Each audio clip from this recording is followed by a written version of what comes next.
Today we've got your boy Jamar Goodman from J Good with Sports. You know what I'm saying? On the No Offense podcast, we're gonna get to know my man. A lot of you guys only know, you've been introduced to him from the sports casting. If you follow the early morning sportscast, I believe it's what's called. Early morning sports talk podcast. Only Morning Sports Talks podcast, as well as J Good with Sports. And if you listen to No Offense Radio, I know you've heard of, 2 to 5, and 10 o'clock, Tuesdays, Thursdays, Sundays. So um I'm gonna give y'all a chance to get to know, the other sides of the brother today, because he's more than just sports, man. A lot of y'all, you actually, I feel like you're gonna be impressed. And sometimes, we never know how truly talented a person is until you sit down and have that conversation. So we want to extend that to our audience as well, so that you guys understand just the genius of the man for real. Because I got to give you my props. My boy done graduated, what I'm saying, college. It's that's no small feat, man. Everybody ain't out here doing that. You understand what I'm saying? And when y'all hear his where his expertise lie, I think it's further more impressive. So with that being said, and without further ado, let's go ahead and kick this thing off. You know what I'm saying? I can make the most of my mind's time. And you know me, y'all could probably say it with me because I've been known to say it. I've been listening to it myself. I'm like, damn, I say that a lot, right? So here we go. Let's start from the beginning, where all good stories start. You feel me? Where were you born, brother? And how was your upbringing as far as school and things like that? Man, all right. So born in Harvey, Illinois, south suburb of Chicago. Lived in Illinois for about a good 12 years of my life, between Harvey and Alsip, both south suburbs of Chicago. And then ended up in Indianapolis for about 6 months of my life from there. And then Gary, Indiana. So basically, I've been around the Chicago market my whole life, different school systems and whatnot. Initially I was, looking back at it, I was in a pretty good school system until I, went to school in an all Black community, and, definitely saw, resources and everything else night and day, but, managed to get through that, graduated out of Gary Roosevelt. I was actually valedictorian of my high school class on that Okay. one. Big dog, big dog. Beat everybody else. I okay. Yeah. Shoot, we in the presence of intellectual greatness, brother. I appreciate that. You know what I'm saying? It's not something that you get every day. You know what I'm saying? So let's talk about, if we can. Let's break down the as you were growing up, you said, you were in Illinois, you know what I'm saying, Chicago. Yeah. We know Chicago nowadays, as saying, if you're a Dirk fan and things like that, you know what I'm saying, and the kind of, in the hip hop world, you know what I'm saying, we kind of hear these, Chicago is known for being tough, man. You know what I'm saying? It's known for gun violence. It's known for, you know what I'm saying? It's just rough. You know what I'm saying? It's just rough. It's also gave birth to some of the greatest notable names, you know what I'm saying, in this game, you know what I'm saying? Twist, just different things, you know what I'm saying? Yeah. So I'm just curious as to, was that the similar experience when you were growing up, or like, is it how is the illusion, how can I put it? Is the illusion that the rest of the world is getting, is that what you experienced as you was growing up? I mean, there's good and bad areas in each, urban major city, right? Always. And so when I was living in Alsip, that was a south suburb, but it was clean. It was no issue there, violence, anything like that. If it was, I couldn't see it. Then living in Harvey for a few years, that's when I got a first glimpse of, the records that, I'm hearing from, like, Twister growing up, or Do or Die, or at the time, it's like, okay, like I see it every day. It's like I'm making sure I'm just going to school and going home and staying out of trouble, man. It's like, cause you see it. Yeah. Dude, especially, getting over to Gary, which, is right next door to Chicago. But still, it's like, me finished out, the rest of my middle school and high school there. I've definitely seen some things. I won't, say No, here. no, But I don't. I don't want you. I'm not. I don't need you to do that to us, man. We need to keep you. Like, yeah, don't do no shit like that. You know No, what I'm saying? no. But I got you. So it was definitely like type of mind your own business kind of deal. Yeah, Like be doing what you doing. like pretty much, man. Either mind your own business, either play ball, doing something constructive in school, or you doing stuff outside of school in the streets. Probably that's what it was. Facts. Now around that time, was there what was highly influential to you? You know what I'm saying? Because I'm saying that because those who don't know, you are excellent in sport. Listen, I'm gonna tell you, this man has made me. Anybody who knows me know I love music, man, but I don't really watch a lick of sports. But listen to this brother here. I like to think I at least can understand what the hell the conversation is. I'm like, oh, okay, yeah, I heard about that. You know what I'm saying? Because I'll be listening, bro. You know what I'm saying? So was sports even something that you were highly influenced by even back then, or Man, what was playing a role in back then as far as your upbringing? so like my dad, he was a major influence as far as me getting into sports. I remember when he was living and around at the time, like the Bulls was major in the 90s, right? Michael Jordan, the whole dynasty and stuff. So watching The Last Dance, that documentary, just reliving my childhood right there for the most part, watching that. He was just a big Bears fan, Chicago Bears fan. So that's why you see the stuff in the background. It didn't, like, the fandom of the Bears didn't even hit me until like after he passed away when I was 12. But oh no, all good.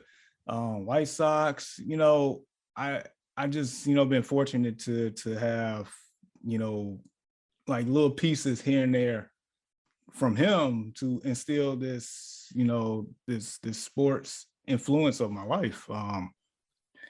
When I don't know, when I really got to high school though, I wasn't, I guess, physically gifted enough to play on the professional teams for the most part. I can play, but not, just a little bit notch below what the high school level could be.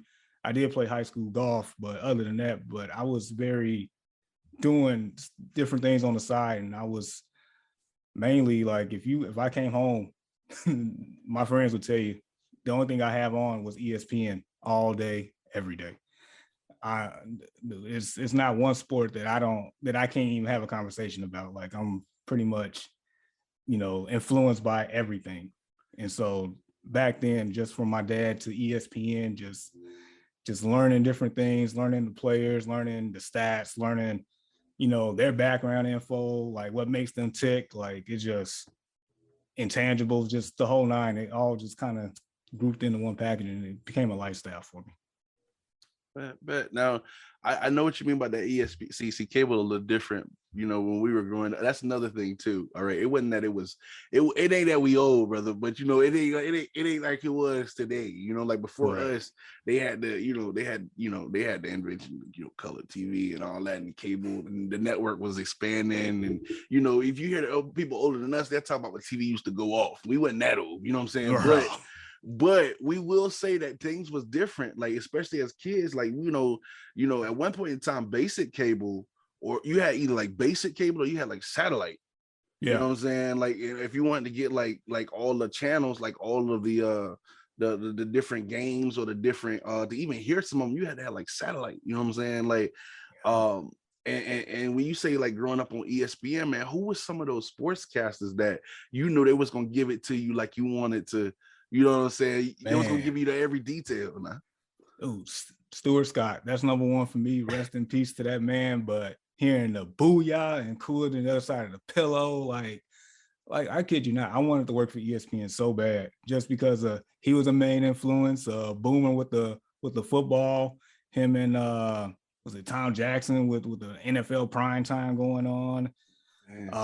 Linda Cohn, she was just a professional, and just over the years, I'm just picking up on different things that they're doing. Like, how can I get to this point? Like, what makes him different than somebody else? And personality goes one way, but it's like just something that if I just hear somebody, distinctively, and they just got a certain personality and it's going along with sports, it's like I can't unglue from it. So yeah, Stu was definitely a big one for me, and Stephen A. Smith. even now. Like that was big for me. Bet. Now, did you find yourself also in the did you find yourself at home also arguing with the sports guys? Because fans, sports fans, boy, you hit a wrong. Listen, everybody knows a sports fan. You say some shit the wrong way, and that's a whole different conversation. You know what I'm saying? Like, so was there times that you would hear the way something might have been described, and you'd be like, I ain't gonna say it necessarily like that, you know what I'm saying? But and did that help shape the way that you report as well? Oh man, of course. It's I'm sitting here like now one of the, I guess, known guys that just make a lot of controversial, stuff. I'm starting to think he truly believes that way, and not just for TV. Is Skip Bayless, who used to be on ESPN, now with Shannon Sharp doing I think Undisputed, I believe, on Fox Network. But no, just hearing him and just talk about certain things, I'm sitting here like, man, it's like I get it, but it's like there's no way that I can fully agree with that. But more importantly, it's like I had to learn, if I'm going to do this, I have to learn to like put my biases aside if I want to be credible. Because I tell you now, I'm not a LeBron James fan. I'm not part of that fandom, but I definitely respect the man. I know he's great, and I will give him his props when it's due. But initially, it's like I had to get rid of that if I was wanting to be credible. So just making sure I don't fall into that loophole. So you would find yourself sometimes talking about how you flop, but then you realize it was okay. I ain't gonna say nothing. See, that's what I'm talking about. LeBron fans right now want to kill me because he'd be like, that man be flopping, man. That man be swimming, shampooing. But hey, it is what it is. You know what I'm saying? Like, no. He's a flop. I mean, he'll flop, and I will say it. But I also let him know, like, yeah, besides the flopping and the antics and the stuff he does on the court, I mean, he is a sensational talent. He is one of the best human beings outside the court. I will give him his due, but at the same time, I'm gonna just keep it real. Man, be flopping. Anyway, but yeah. I got you. But no, I love that though, because I as a listener, right?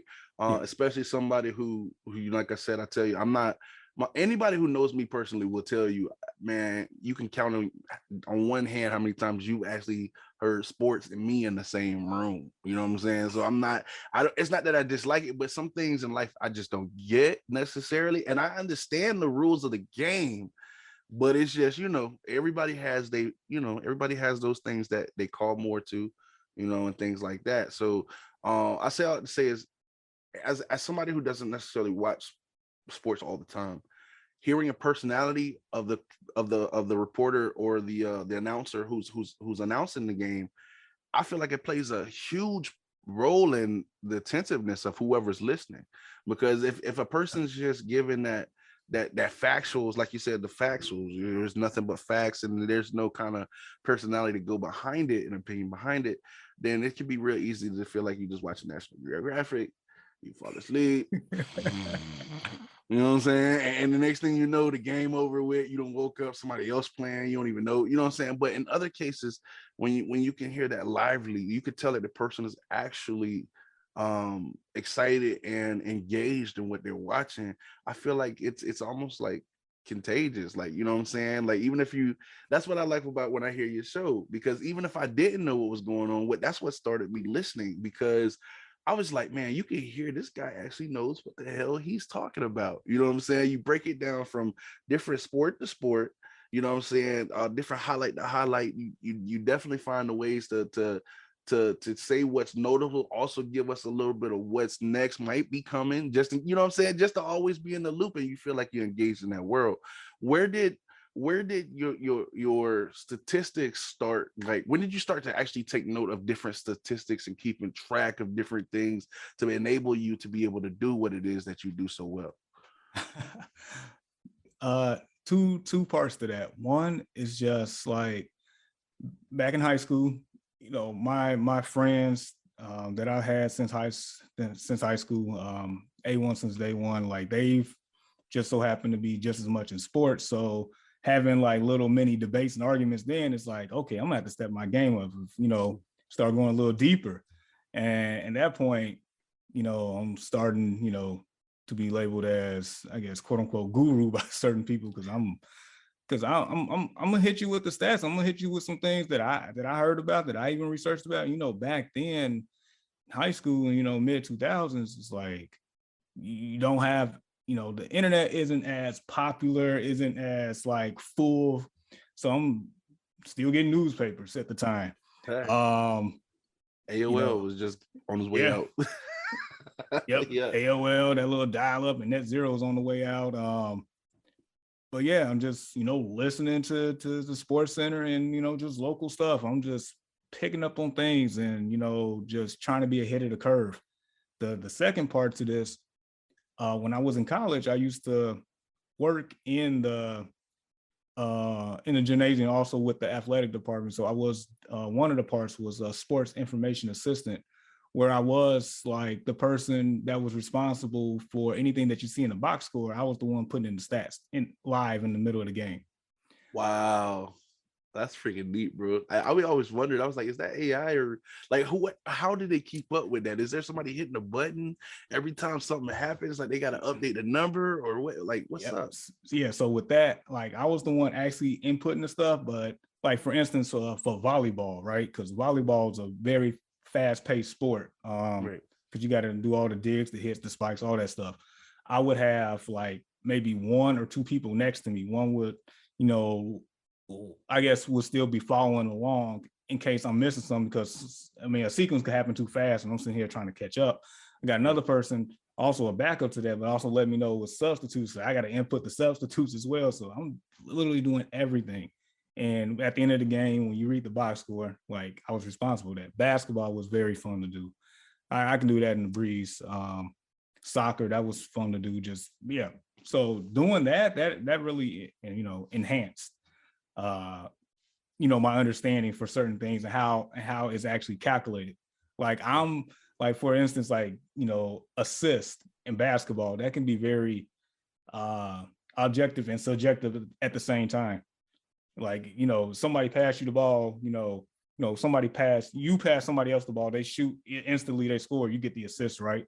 Right. But at the same time, you could pass somebody the ball, they take 1-2 dribbles, you know, hezzy, and then drive the bucket and get the basket. At that point, it's like, do you really get the assist for that, or did he really break down the defender and score on his own without the assist? So just things of that I had to learn as well. And those nuances, like what's the go-to rule for those things? Like, you know what I'm saying? Like what's in those nuances where you're like, I don't know, man, that's a hard call. What gets the tally? Like, you know what I'm saying? What's the official driving point that say, okay, I'm gonna go ahead and give him a point or not? All right. So with that, it's a little different now because it seems like they're very more lenient on giving assists. But back then, maybe about 8-9 years ago, maybe 10 years ago, it was more so if I pass you the ball in stride while you know, going to the basket, or if I pass you the ball and basically in motion to you getting ready to, you know, score, then it's like, okay, I'll give you the assist. But if I give you the ball and you start doing post moves and, you know, stop and play and then, you know, get to your spot or whatnot, then it's like, I didn't really assist you. You kind of did it on your own type thing. So it just depends on the flow of the game and what kind of motion you're doing. So it's, you know, got to definitely, you know, be paying attention at that time. So it sounds like when it comes to something like assists, it's like the less is more. Like you want to get the ball to the dude and he's shooting. The more he do, the less chances of you getting that statistic, basically. Correct. Yeah, absolutely. It's like somebody start dribbling like Allen Iverson and breaking them down. It's like I didn't assist for that. Your dribbling did the assist for yourself at that point. Facts. Okay. So what's the first piece of fan gear you bought? Like that, I'm not talking about that you were given. I'm talking about that you had your own money, that you wanted to make sure that you left the store with something that you wanted to support. What was the first item that you got? Tracy McGrady, Houston Rockets jersey. Tracy McGrady was my first favorite basketball player after Michael Jordan retired. When that man went to Orlando Magic, I fell in love with his game because he was so unique at the time. A 6'8" guard / wing who can do it all on offense, post you up, shoot the mid range, shoot the three, take you off the dribble, pass, rebound, do it all. And so to see him and Kobe Bryant going head to head at one point, and it was like the best two players in the league at one point in time. It was just special to see. So when he got to Houston, I was able to actually get some money. I'm like, I'm spending my hard-earned money, my $75 on this jersey. So, right. And that was before. Listen, and that would have been like right before the throwback game went crazy when nuts. They started bringing back the retro game. It was wild. Yeah. Yeah, them throwbacks, man. Shout out to everybody on that game. Man, listen, I just see some price tags on the throwback jersey. Let me know immediately. I was in the wrong store. You're not lying. Between the throwbacks and then they started doing, guys started wearing the jerseys backwards, and then they had like the half and half, like stitched half home, half away, like stitched together on the jersey. They started getting real creative. Jersey game used to be real strong back then. Man, that's crazy. That's crazy. So let's move forward. So you graduate valedictorian, which is no easy feat. Valedictorian, because hold on, wait a minute. This is for my brothers that might not know what valedictorian is. Okay, I'm not knocking you. I just want to make sure you follow the conversation. I'm not trying to pick at you. I swear to God, I want to make sure you follow. You know what I'm saying? Because listen, how I'm having to break it down to you like this. That's how remedial I am in sports. A bitch got to sit me down and say, okay, listen, if you catch it, it's called a pass. You're like, oh shit, like for real? I know that sounds simple, right? All right, so listen. So you know what I'm saying? So listen, valedictorian means that you graduate the highest class. You know what I'm saying? You put in the most work. You know what I'm saying? You made sure that you be out. And listen, it's tough. You know what I'm saying? You got valedictorian, and what, salutatory, the one that's right underneath, right? Yep. You know what I'm saying? And bro, second is no easy for either, but to be the top dog, the one that comes out, and that means you were able to give a speech to your class, correct? If I'm not mistaken. Yeah, I had to do that, and at the time, my personality did not mesh at all. Like I was the shyest guy ever. I tried to get out of it, I couldn't, so I had to do it. Man, looking at the individual you are now, and thinking back then, how do you compare yourself as far as in personality, as far as knowledge, outlook, perspective? How would the current you with growth describe the in progress you up to this point? Man, if that makes sense. Yeah, like then I think biggest thing, I lacked probably a lot of confidence back then. Even though like I was competitive, I mean, me being number one, I had to be very competitive to do that. But I think I lacked a lot of confidence. It's like deep down, I knew what I was talking about, but I just didn't know how to like show it. And so I guess actually me doing that speech, and I was a nervous wreck. But the fact that I got through it, that lets me know that like, okay, that was the beginning of me knowing that I can be a lot better than this if I actually give myself an actual chance and just do it. And so throughout the whole process between then and now, it's like, yeah, I think my confidence is so much higher. And it's like, I can care less what a lot of other people say too. So it's just, I'm just at this point, just doing my thing. Hey man, it's a beautiful thing. It's a freedom to be able to walk in your light, brother. As far as he had to have a hell of a work ethic, I imagine, to be valedictorian. Listen, I'm gonna say it this way: I wasn't valedictorian, so salute to you. You feel me? Because I understand. I thought, man, I worked hard just to graduate. So I'm telling you, I can only imagine the brain power that went into what it is that you put together. You know what I'm saying? As far as accomplishing that step of valedictorian, how did you feel when you first got the news? Because that's another thing too. Y'all don't realize that. If it's how I was when I was a senior, you find out, like, I think it's in mid in the year or something like that you have the highest grade point average, but they also tell you how much above you are somebody else, and it's kind of nerve-wracking because you still have classes. You know what I'm saying? And those A's play a part into what is like a 4.0. Like you gotta have straight A's, and that's a 4.0. If you get AP classes, then it can add some points. But if you have regular classes, and you fuck around and get a B, you know what I'm saying? That listen, a B is not bad, but a B is bad for your grade point average if you make it straight A's. You know what I'm saying? Yeah. So with all of that going on, how did you you know, how did you find yourself and what worked for you back then, as far as how did you keep your mind, your, you know what I'm saying, your eyes to the ground?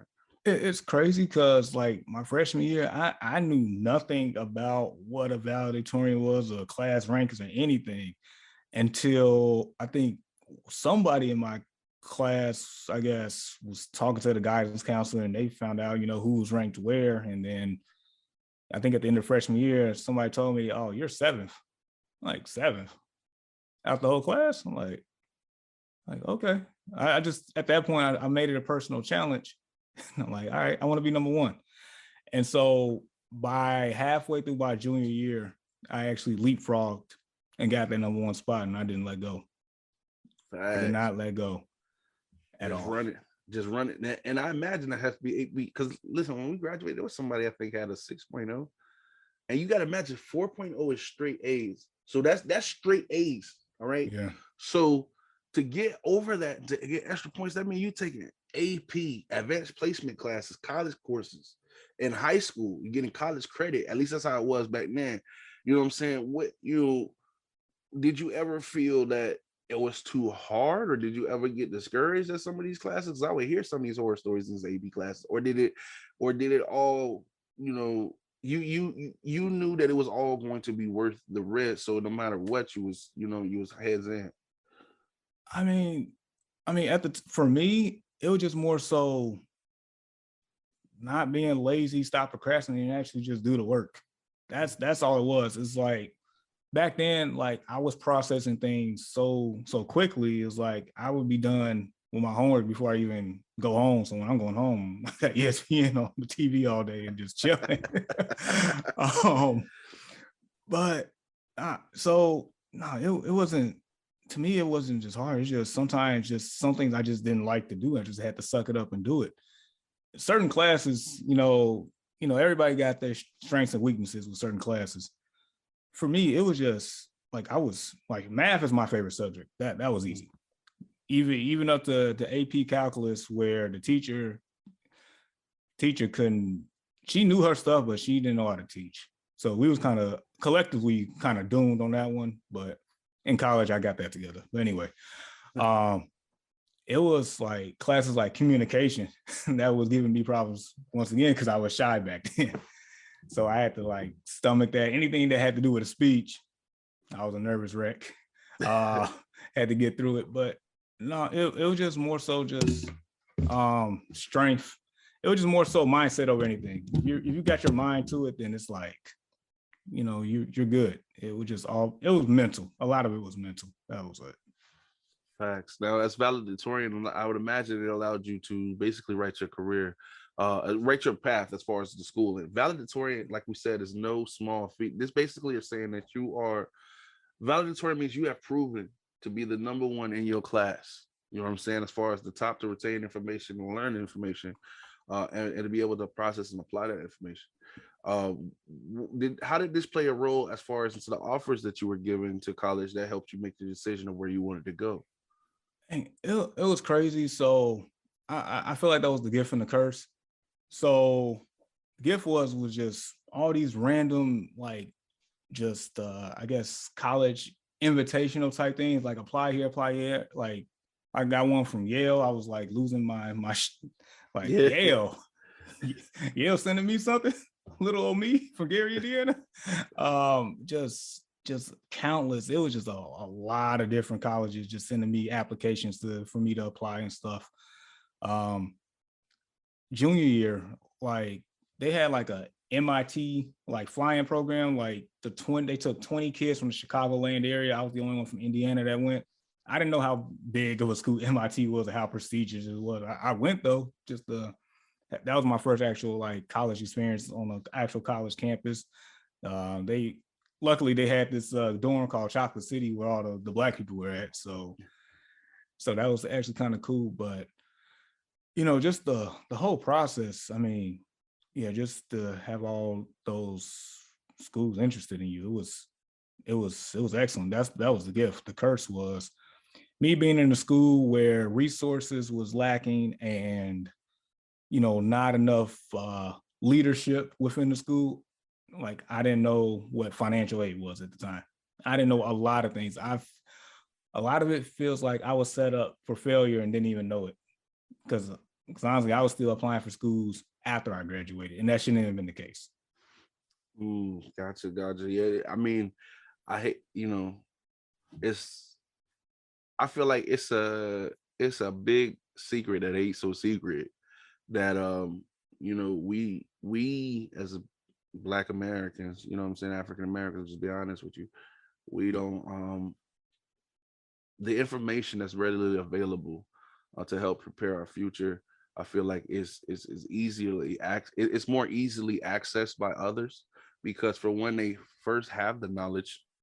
Not this is not like this is not a generalization on anybody. Like I'm not saying like just because you born a certain color you have this not, but what I'm saying as a collective, you know what I'm saying? There seems to be a more of a proactive push to make sure that the youth is properly uh, uh, equipped to be able to put themselves in a position in the future to provide a little bit better for themselves, you know what I'm saying? So they get the network, they get the resources, they get the push, they get the count, you know what I'm saying? They just get more resources readily available that we don't necessarily find ourselves with. Now I'm not trying to point fingers. What I'm saying is as somebody who had to experience that and to still graduate, my man, with your master's. What was it that you graduated with? I apologize. Was it bachelor's? Bachelor's. Okay, bachelor's. And if you don't mind, what were your bachelor's in? Bachelor's science and management, concentrated in human resources and finance. See, I feel stupid just when you said that shit. I swear to God, I almost walked off on you, Jay Good. No, no. I swear to God, I just felt like I heard my IQ falling when you were saying that shit. I swear to God, it's like, damn, I'm dumb as fuck. But anyway, but no, I'm saying that because listen, for one, to be a math, a math like lover, you know what I'm saying, to actually genuinely love that. I'm amazed anyway, blown away, because bro, I'm gonna be honest with you, I hate fucking math. I hate, bro, I could pretty much do anything in the world, but as long as you don't give me no goddamn math, you know what I'm saying? I like, hey, don't give me. Don't feel bad. Don't feel bad. Like my wife hates math. I think all my kids hate math, so don't feel bad. A lot of people don't like math. That's a normal. but the fact that you found something, what you love something and can embrace something that I feel like, man, math is still to be great at math is something, and the love that you do, it opens a lot of doors, my man. Like it opens a lot of doors because such as analytics, like, you know what I'm saying, with your sports casting, bro. I be trying to figure out the whole time you talking to a process information. I'm like, man, how does he remember this shit, dude? Like I'm sitting here like I'm blown away.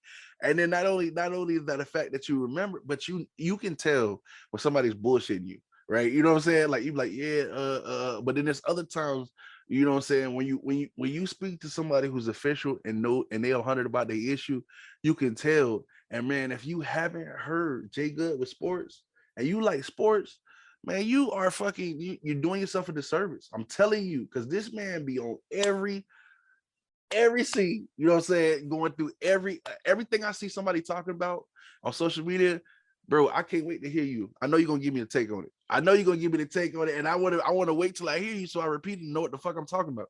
I'm just gonna be honest with you. You know what I'm saying? I was like, damn, bro, where you got that from? I was like, oh yeah, my dog Jay Good, man. You gotta check out Jay Good. You ain't know about Jay Good. Yeah, look him up. Straight. You know what I'm saying? So when did you become, you know what I'm saying, knowing with all the things that you went through getting up to that point, getting in school, finding out, that you shouldn't have been applying, like after you had already accepted an offer, picking your classes and your curriculum, you know what I'm saying? How was that experience, and how did that lead you into becoming, Jay Good with sports? Well, I went to school. My major was undecided.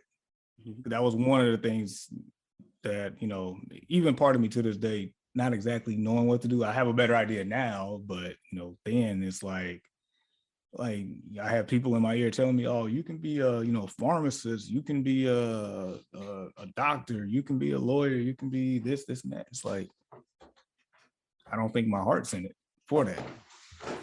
And so, just I guess figuring it out, going through that first year, that first semester in college, I just picked, business. I felt like, well, at least with business, I can be, doing anything. I can be a part of anybody's business. So I just, continue to figure it out from there. And as far as the sports, I always found myself gravitating towards the fitness center after class every time, and just, seeing the athletes and just trying to figure that out. And, slowly but surely it all gets, put together. And, I guess working with the fitness center, with the sports, doing multiple different sports at the school and intramural programs, I think that helped me out a lot, because I played everything. And I mean everything, from volleyball to basketball to flag football, table tennis, floor hockey, bowling, pool. I did it all. And I can tell you how frisbee golf, I can tell you. I can tell you how each one of them operates. And then being an official with that, being the one to regulate games and keeping track of scores and everything under the sun, man. So I guess when I finally graduated, just having that knowledge, I guess eventually I started my sports blog and started going from there. Now, because you are, what I'm saying, like I said, you are official, brother. You definitely know what you're talking about. Have you done any referee work? Are you interested in doing any referee work, or would you prefer to be, at the behind the microphones broadcasting the game? Funny thing was, I was in the process of actually considering being like a basketball referee for, like, middle school and maybe high school at some point in time. But something happened in life, and I can't think about it, but it kind of detoured me from that. But just knowing that I actually had like official referees giving me the handbook and like teaching me the actual motions and stuff with certain things, I was on my way. And it's still not like a far-fetched thought or anything. It just, I guess depends how life flows. But for now, I mean, I think where I'm at this moment is helping me get to where I ultimately want to be. Which is so what would that ultimate position be? Would you like to find yourself broadcasting not nationally, or would you like what ideally what would you like to do with the talent that you have? Because I do believe it's one thing to learn something, but it's another when you have a talent and a gift. You know what I'm saying? You enjoy it when you do it. So where would what are the heights that you want to take it, that you would like to take? So, initially back in high school, like I wanted, like my dream job was ESPN for so long and so bad. And I apply and apply and apply. Of course, nothing ever happened with that. And nowadays I'm kind of glad I'm not working for ESPN, just based on how certain things have happened over the years with certain personalities or whatnot. But I mean, this line in I guess Jay-Z song Renegade, with Eminem, I drove by the fork in the road and I went straight. Right. I feel like I just want to create my own path, and eventually I would love to like own my own ESPN one day, have my own like big network just like ESPN, just a little different, a little bit more up to date, a little bit more modern. That's my end goal, honestly. Bro, I think you're closer to that than you believe, bro. Anybody, listen, this man has a following. Listen, if you don't know about Jay Good, you might be the only one. You better tap in, but don't worry about it. Before I get him off here, we gonna find the fuck out. Promise you. Now I'm just guessing, but I'm gonna think. I believe you might be a Chicago Bears fan. I'm just guessing. I don't know what's giving me them kind of vibes, but I'm just pulling it out of the universe. You know what I'm saying? I mean, it ain't got nothing to do with the big old rug behind you, nothing like that, or the pillow to your left. It ain't nothing like that.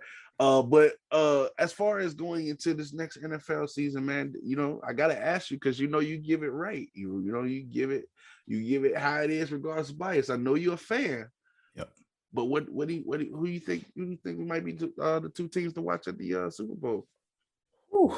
I mean, it's free agency was fun. The NFL draft was fun. Matter of fact, I remember you telling me you actually got to check out some of the draft. I did. Yeah, man, round 1, 19, 20, 22. I know that everybody's like, man, ain't shit, but it's big for me, damn it. That's a milestone. I'm coming over to the other side, damn it. Man.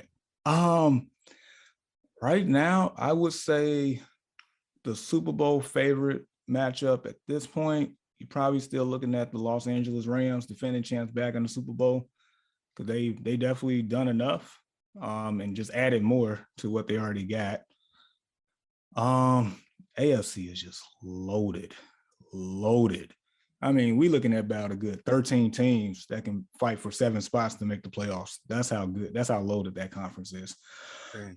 But I would say by a hair right now, and it might change in a month, but right now I'll say the Buffalo Bills. So Buffalo Bills and the Los Angeles Rams in the Super Bowl right now. Now, I know we were. See, like I said, I ain't always watch sports, but that don't mean everybody in my house didn't. Like, so I'm gonna tell you something. My mom and my dad. My mom's from Florida, you know, so she's a Buccaneer fan, diehard Bucks. I'm talking about she don't even watch the Bucks because she diehard Bucks. You feel me? Like they give them a heart attack. She can't watch the shit. She ain't gonna do it. You know what I'm saying? She back with Tony Dungy Buccaneers. You know what I'm saying? Like she yeah. So she diehard Buccaneer fan. She, you know what I'm saying? Now, however, my father is from Louisiana, who is a New Orleans Saints fan. So when they play, you know, you can't, you know, that's a rivalry. Yeah, rivalry. Shit, I be thinking they about to get divorced. I don't know what the hell going on. You know what I'm saying? But hey, I wasn't watching, but you hear who that talking about them, you know who that. But shout out to my see my dog Jonathan Brown. He gonna hate me because I gotta mention the Cowboys somewhere there because I said Saints. So you know what I'm saying. If I don't, he gonna call me right after the interview and cuss me out. So I said it, man. I said it. You know what I'm saying? It's the Cowboys. I don't know what I'm supposed to say about them, but they in there. You know what I'm saying? Anyway, all that to say, you know, I remember a certain period of time where it seemed like the Patriots was winning every fucking year. And it got to a point where I was like, yo, why do you even play if they're gonna keep taking it every goddamn year? Like it's almost like they see this happen. I think they won 2, get won the next one. I was like, damn, I need a franchise team. Like they just gonna do it like that every year. Like, what do you do as a sports fan when that continues to happen? Like, is it frustrating? Is it exciting? Is it, do you understand it as far as the dynasty, the way they built up? Did you see it coming? Or tell me about it, bro. Give me the experience, my man. All right. So as a fan, with stuff like that, when you have a team that's in a dynasty, right? Either they winning back to back or they winning, every other year for a certain number of years at a period of time. It's either either you with them or you're against them at that point.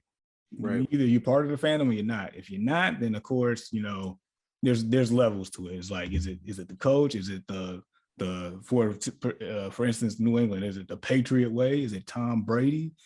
Is it the fact that they got Spygate going on, the Flakegate? Is it, all these different antics? Yeah, it's like, is it, like, are you like a fan of a rival team? Like, are you like a Dolphins fan, a Jets fan, a Bills fan at the time where all 3 of those teams was just trash and you just had to sit there and just take it with no Vaseline? Like, is it, it's layers to it. I mean, if you're part of the fandom, it's like, you sitting in good company. You sitting in a Ferrari, just chilling on a yacht somewhere. Right. So like for the Patriots, who like in a 20-year span have won 6 Super Bowls, and at one point in the 2010s where they would look like it was winning every other year. At the end of the day, all good things come to an end eventually. And, one time Brady left, it, came to an end. So about that, because I do, okay. So I got 2 questions that I got to pose to you, right? So as a career athlete in a quarterback position, you don't think that he could tell the ball was lighter than it's supposed to be? That's just one of the things that always got me, you know what I'm saying? But then on the second part of that question is he a nonstop machine? The man did leave the Patriots and went and won a Super Bowl with the Buccaneers. You know what I'm saying? I'm not, I don't mean no kind of nothing on it. I promise. But I'm saying it's they the Buccaneers though. Like, you know what I'm saying? So I'm just trying to figure out, like, is he the answer, or is it a team at whole? Because the quarterback is supposed to be the captain. You know Right. what I'm saying? So, the ship. So I'm So just, yeah. so with that, the first part, you can definitely tell when the ball is lighter. Like when I played flag football in college, I was the quarterback of the team, so I can tell when the ball is a little heavier, a little lighter, a little rougher, a little whatever. I can Right. tell. So Right. he had to know if that's the case. I'm You not see? I'm not buying that. Yeah. So all right. So as far as I guess Tom Brady himself, I mean, is Tom Brady that great of a leader? I believe so. Tom Brady gets the best out of players. I've seen trash players on the Patriots look like Hall of Famers at one point in time, just based on Tom Brady's ability to get the best out of guys, setting them up for success. I've seen it. But also, is Tom Brady, one of the, I guess, selfless team players out there as well? Absolutely. You know why? Because he doesn't take max dollars. The quarterback position get paid, head and shoulders Yeah. above everybody else. Freaking Aaron Rodgers got a $45 million contract a year type deal for 4 years.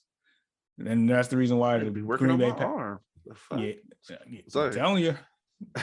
Telling you. Deshaun Watson got $236 million fully guaranteed contract. Tom Brady takes pay cuts. Tom Brady takes pay cuts because he knows that the team is as great as the sum of its parts. So you have to have room to pay everybody else. That's why, people probably with the Buccaneers team, like, that team is loaded. Tom Brady always got a stacked team. Tom Brady always takes pay cuts. That's the reason why. I mean, probably helps that his wife is a supermodel, but even still, you rarely see it in across sports where, especially if that's the type of sport where your career could be over like that because of the violent nature of the sport. But at the same time, it's like, if you're going to be successful, you gotta save money for others to fill up those positions. That's why Mike Evans been keeping him. He's the elite. Chris Godwin is elite. When Antonio Brown was there, I mean, he was elite. Gronk, I mean, he's past his prime, but he's still awesome on the other side of the ball. Jason Pierre-Paul, even with his 3 fingers on his one arm because he blew him off messing with fireworks a few years ago. Oh I shit. mean, he's elite. Shaq Lawson, and Dominican Sue at the time. I mean, the list goes on and on. He took a pay cut so he can have all those elite players on around him, and that's why they dominated the Super Bowl they did against the Kansas City Chiefs. Yeah, I bet. I like where you explain that. I see what time we on, so it doesn't matter. I'm coming up to closely. I promise. I got a couple more questions. I'll be able to Yeah, let you go, sure. brother. And obviously with the athlete, the nature of the game is competition. Because sports, somebody got to win, somebody got to lose. I don't really see too many teams. I don't know of a game that everybody wins in sports. That's not sports. You know what I'm saying? It's called a community project. So, the nature of competitiveness is given. I get that. You know what I'm saying? But do you think there are times where it can be too detrimental to one's future, like such as cases like Terrell Owens? The man was an absolute great wide receiver, but his attitude, man, didn't want to deal with that mouth, like, you know what I'm saying? And times when we would see certain times where the man could have been great, but then he would say some shit, and then it would be like, people kind of Yep. like, yeah, I gotta back the fuck off. Yeah, it ain't worth that. You know what I'm saying? When like, is what do you think the skill is? You know what I'm saying? Like, obviously, if you look at some of these athletes like Michael Jordan, they're just some of the biggest trash talkers in the fucking world. You know what I'm saying? Like, is that just something that comes with that athleticism, that competition, or is it somewhat of like ego that you feel like should be tamed down to kind of like help them get a little further? I mean, where you going? There is a fine line, right? Right. That's why I gotta ask you to walk it. If somebody go tightrope it, man, I know you got it in there for me. All right, so like somebody like Michael Jordan, who a lot of people consider the GOAT, including myself in basketball, one of the greatest athletes ever, one of the most transcending athletes this planet has ever seen. He grew up in an era where there was no social media, so you just knew about the legend himself. You just, anytime you was in his presence, you probably would feel some type of way, like, just one of those starstruck, type people. But as we, learn, a lot of people learned about The Last Dance of, how big of an a-hole he really was, how big of a competitor he really was. It's like you would hear stories, but to actually see it on an interview like that with him talking about it, and other guys, enlightening us on that. I mean, it just gives us, I guess, a different perspective of, what can be tolerated and what's not. T.O., I feel like, luckily for him, he wasn't growing up in the social media era either. Right. Because it's crazy, because T.O. to me is a top 5 wide receiver of all time, period. He is top 5. He was a dog on the field. Like, I get all the antics he had that came up with him getting with his teammates left and right. I feel like stuff like that, there's 3 sides to every story. Right. It's just, what sucks about it is you have these media people who vote for these particular players to get in the Hall of Fame, and they're letting that bias against how he act go against what he actually done on the field. And it took him 3 years to get into the Hall instead of him being a first ballot Hall of Famer like he should. That's the messed up part about it. Like, I understand you don't care about how you went about doing certain things. That's fine. You may not like him as a person, but you need to respect him as the athlete and the production that he produced on the field. So for him not being a first ballot Hall of Famer is total BS. That's the part. That's where you cross the line. So yeah, you might not want to, give him endorsements. Fine. You might not want to sit down and, have a meal with him. Fine. But to sit here and deny him of something that he actually earned, that's not cool. Man, I got one last question, and then I'm gonna let you get the socials out, man. I'm gonna let you continue your day, brother. I know you'll be busy. All right. So my last question is this.